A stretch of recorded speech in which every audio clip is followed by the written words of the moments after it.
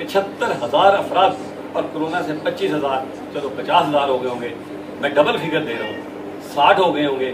ہم نے اس 75,000 کو اس لیے ڈسکس نہیں کیا کہ وہ غریب کا بچہ مرا تھا، غریب کا آدمی مرا تھا. بہرحال یہ ایک علیحدہ ٹاپک تھا. باقی یہ کہ میں وہ حضرت علی کی کال کو پھر آتا ہوں واپس. دوسرا میں ہم یہاں جتنے لوگ بیٹھے ہیں صرف ایک سوچ لیں کہ وہ بھی ایک اور بڑی خوبصورت بات کرتے تھے کہ موت کو یاد کرو لیکن موت کی تمنا نہ کرو. میں جب صبح اٹھتا ہوں یقین کریں میں یہ سوچ کے اٹھتا ہوں کہ اللہ تعالیٰ نے جتنا موقع دے دیا ہے اس کو استعمال کر لو. کچھ پتہ نہیں موت کس ٹائم آ جائے، لیکن تمنا کریں، یاد کریں، تمنا نہ کریں. یہ منع فرمایا گیا ہے. اس کا فائدہ کیا ہوتا ہے؟ میں انسان ہوں، میں بشر ہوں، میں غلطیاں کرتا ہوں، غلطیاں کرنے لگتا ہوں، پھر ایک دم خیال آتا ہے یار جمال ناصر. اس لیے میں آج آپ کو ایک عجیب سی بات اور کہنے لگا ہوں کہ میں نے دولت کو کمانے کی لکیر کھینچ دی.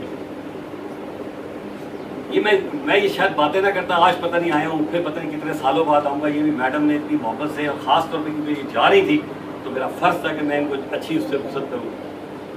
تو میں نے کمانے کی لائن کھینچ دی اس لیے کہ جب میں نے زندگی بہت محنت کی. میری ماں نے ٹاٹ سے، میں نے پہلے ہی بتایا تھا کہ میری ماں نے ہمیں ٹاٹ سے پڑھایا، لنڈے کے کپڑے پہنائے، ایک وقت کا کھانا کھلایا، لیکن ہمیں پڑھا کے میری ماں نے یہاں تک پہنچا دیا.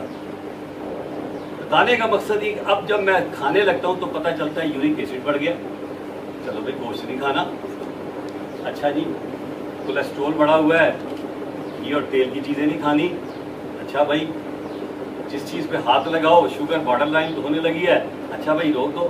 جب آپ نے کھانی 2 روٹی ہے، جب آپ نے کھانا ہی 2 روٹی ہے، پھر اس کے لیے کما رہے ہیں. کیونکہ اب جو حساب ہونا ہے میرا وہ اللہ کے گھر جب میں جاؤں گا وہ میرے اعمال کا حساب ہونا ہے. میں نے اتنا چھوڑ دیا ہے کہ میرے گھر والے بھوکے نہیں مریں گے، لیکن اس کے بعد میں کہیں تو لائن کھینچ دوں. میں نے اپنی زندگی اب صرف اور صرف، سچی بات ہے، میں نے لوگوں کے لیے وقف کر دی ہے. اور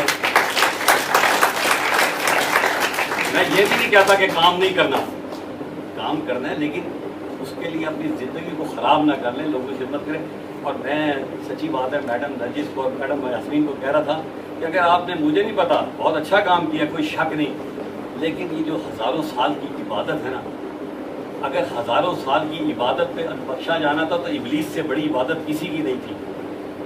اور اگر ہزاروں سال کی عبادت ہی کرائیٹیریا تھی تو اصحاب کہف کا کتا کا کہاں، کتا جو ہے قیامت کے روز ایک انسان کی صورت میں جنت میں جائے گا. کتا قرآن میں ذکر آ گیا، کیوں آ گیا؟ کہ وہ اچھے لوگوں کے ساتھ اٹھتا بیٹھتا تھا. تو بات یہ ہے کہ ہم سب اپنے اچھے اچھے کام کریں. اور تعلیم، میڈم نرجس زیدی قسم خدا کی بہت بڑا اثاثہ ہے. ایک بچی کو بھی اگر اس یہاں بناویں ایک معاشرہ بنتا ہے. مجھے یاد ہے میڈم میں نے ایک بچی کو زکوٰۃ پہ پڑھوایا، اور ایسی بچی کو زکوٰۃ پہ پڑھایا. میں معافی چاہتا ہوں تھوڑی سی میری تقریر کیونکہ تھوڑی سی پریکٹیکل ہے، لمبی ہو جائے کہ معافی چاہتا ہوں. ایک لڑکی میں نے ایسی پڑھائی، میری والدہ بڑی سوشل تھی، بلکہ انہوں نے پڑھائی، میں نے اس کو آگے تکمیل کی.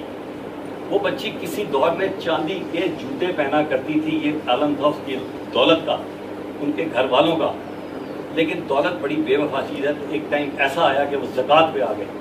یہ بھی سے اللہ کا نظام ہے. لیکن میری والدہ نے اس کو پڑھانا شروع کیا، میں نے اس کو مکمل ماسٹر کروایا.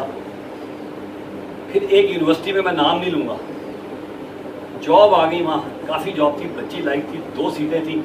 میں وائس ریکٹر کو خود ملا جا کے، میں نے کہا سر یہ بچی زکوٰۃ پہ پڑھی ہے، اگر آپ اس کو میرٹ پہ کر دیں گے، میں نے یہ نہیں کہا آؤٹ آف میرٹ کریں، میں نے کہا اگر میرٹ پہ کر دیں گے تو اس کا خاندان بن جائے گا. اور ریکٹر بھی بہت بڑے آدمی ہیں، حیات ہیں ابھی، میرے ابا کے دوستوں میں سے میری بھی بڑی قدر کرتی ہیں. انہوں نے اس لڑکی کو سلیکٹ کر لیا. وہ لڑکی آج ایک بہت بڑی یونیورسٹی میں ڈپٹی رجسٹرار ہے. پھر وہ لڑکی مجھے نہیں ملی، اس نے مجھے شادی میں بھی نہیں بلایا. مزے کی بات کی اپنی، کوئی بات نہیں، میں نے تو اپنا ایک پودا لگانا تھا، لگا دیا. ایک دن میں صفا مال پہ تھا، میری خوشی کی انتہا دیکھے میں. تو وہ خاتون اپنے 2 بچوں کے ساتھ صفا مال میں شاپنگ کر رہی تھی. وہ آئی، اس کا میاں آیا، سلام کیا اور کہا کہ میں تو سر آپ سے ملنا چاہتا تھا، یہ پتہ نہیں کیوں نہیں ملنے دیتی. بہرحال مجھے اتنی خوشی ہوئی کہ وہ جو زکوٰۃ پہ پلی تھی وہ صفا مال میں شاپنگ کر رہی تھی، لیکن اب پورا خاندان بن گیا. ہمیں بچیوں پہ توجہ دینی چاہیے، اور آج کی بچی تو یقین کریں بہت اچھی ہے. ہم تھوڑی سی ان کو کریں پالش تو یہ بہت فلرش کرتی ہیں. اور یہ جو ڈال والی بات تھی میں اس سے بالکل اتفاق نہیں کرتا. پیناڈول نہیں, میری تو ابھی بھی بیٹی سامنے آتی ہے تو میں یقین کریں اس کو یہی کہتا ہوں, میرا نواز جب میرا داماد آتا ہے, میرے تو ماشاءاللہ دونوں نواسا نواسی بھی ہو گئے, تو میں کہتا ہوں یار یہ جو ہے نا جب کوئی کچھ کرنے کی کوشش کرتے ہیں میری بچی کے ساتھ, میں کہا اگر میں تمہاری بیٹی ہے جو میری نواسی اس کے ساتھ کچھ کروں تو تمہیں تکلیف ہوگی کہ نہیں ہوگی. میں نے کہا یہ میری بیٹی بھی ابھی کوئی چھوٹی سی لائبہ ہے اور چھوٹا سا مرتضیٰ ہے, اس لیے ہمیں بچیوں کو یہ جو کر رہے ہیں. اور میڈم کہاں آپ نے ایک خواہش کا اظہار کیا چلی گئی, وہ 6 جہیز پہ جو آپ نے وعدہ کیا میں دے رہا ہوں, رانا صاحب آپ اس کو پروسیس کرا دیجیے گا, یہ دے دیتے ہیں, انہوں نے وعدہ کیا ہوا. باقی میں میڈم آپ کو بھی ریکویسٹ کر رہا ہوں, آپ ویسے کبھی کہتی نہیں مجھے, لیکن تعلیم میں نا اگر آپ سمجھیں کسی کو پڑھائی کے خرچے کی ضرورت ہے, میری آدھی لیبارٹری پڑھ رہی ہے اس وقت, میں علامہ اقبال یونیورسٹی اور جو بھی کر سکتا ہوں ہیلپ کرتا ہوں, تو آپ اس میں مجھے ضرور اپنا حصہ بنائیں, بلا تکلف بھیجیں. آپ سمجھیں کسی کی فیس کہاں, کیوں میڈم یہی کام آنا ہے. بہرحال اللہ تعالیٰ خوش رکھے, اور میڈم یاسمین کو بھی خوش رکھے. میڈم وہ ہم نے 6 والا جہاز آپ کا اعلان کر دیا کہ مل جائے گا آپ کے جانے کے بعد سے, ٹھیک ہے. تو بہرحال اللہ آپ نے بڑا اچھا وقت گزارا, اور انہوں نے بڑے پیار سے مجھے بلایا, اور میں ان کا شکر گزار ہوں کہ انہوں نے مجھے ہمیشہ انوالو کیا. اور مجھے خوشی ہے کہ اب رانا صاحب آگے تو انشاءاللہ ان کی بیگم بھی ساتھ بیٹھی ہوئی ہیں, تو انشاءاللہ تعالیٰ ہر چیز پوری ہوگی, اچھی ہوگی. بہرحال اللہ اس محفل کے صدقے سب کے عبادات میں اضافہ فرمائے, اور جنت میں جانے کا راستہ صرف یہی ہے اور کوئی نہیں. بہت بہت شکریہ. السلام علیکم.